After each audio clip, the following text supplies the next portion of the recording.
So there we have an advert for Apple in Hong Kong. But of course, Apple in this part of the world have had some issues lately with their supply chain, most particularly with their supplier Foxconn, who have been caught doing some, well, rather unsavoury things as far as their workers are concerned. So I'm here with Ashley Hegland, who runs our business and social purpose practice across Asia Pac. Ashley, what do you think the issues are here? Well, I think it's quite interesting. I mean, we've been dealing with the labor issues for a couple decades now. I think most people remember it from the days of Nike, when we're talking about sweatshops in Asia and the pressure that they were under. And you know, for the last 15 years, there's been kind of some pressure mounting, largely on the big brands that are facing the issues on the labor side of things. But what we're starting to see in particularly the last several years is this kind of intensification of this issue, mounting pressure on the big brands, but it's already starting to bleed onto the supplier sides, the large Taiwanese suppliers, for example, in addition to some other brands within the industry that may not have the brand equity of, say, an Apple or others. And this is quite interesting. Why? I think we're starting to see a bit of a snowball effect here, where we're having a greater amount of NGOs, for example, in China. We are having a greater mobilization through the rise of social media, so they are able to communicate amongst each other, and mobile applications, which are allowing them to get together.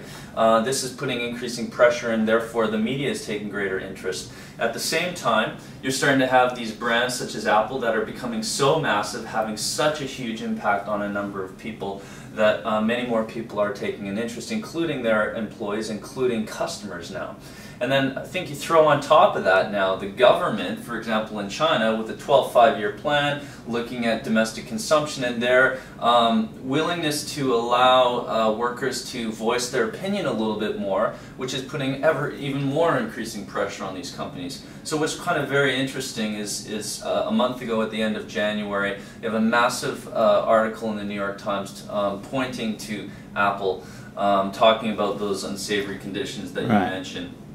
And Apple, under new leadership now, taking a different stance than it ever has before. I think basically succumbing to all this pressure. You have Tim Cook, who actually is previously a supply chain guy, so I think he understands the intricacies and the challenges, who has decided that they will be a lot more proactive. In January, late January, they actually publicly disclosed a list of their suppliers, which has never been done before.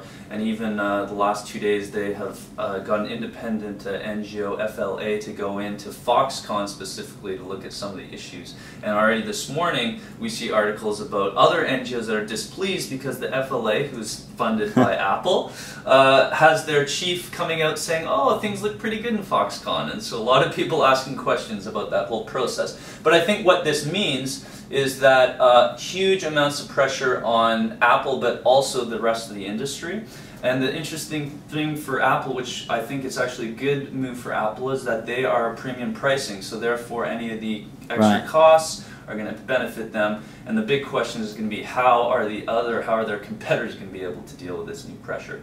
So very dynamic, interesting, and I think now for electronics and even textiles, this is a central business issue that they're going to have to manage. Thank you, Ashley.